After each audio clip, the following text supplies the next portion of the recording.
You ask Tiger to solve. This deals with linear equations with one unknown. The final result is b equals 8. Let's solve it step by step. Simplify the expression. Expand the parentheses. Simplify the arithmetic.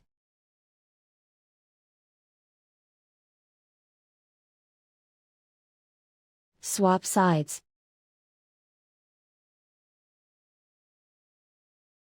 Group all constants on the right side of the equation.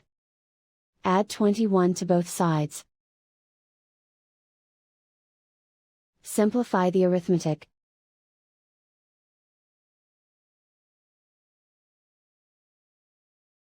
Isolate the b. Divide both sides by 2. Simplify the fraction. Find the greatest common factor of the numerator and denominator.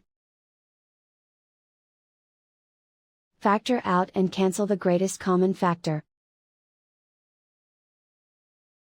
And so the final result is b equals 8.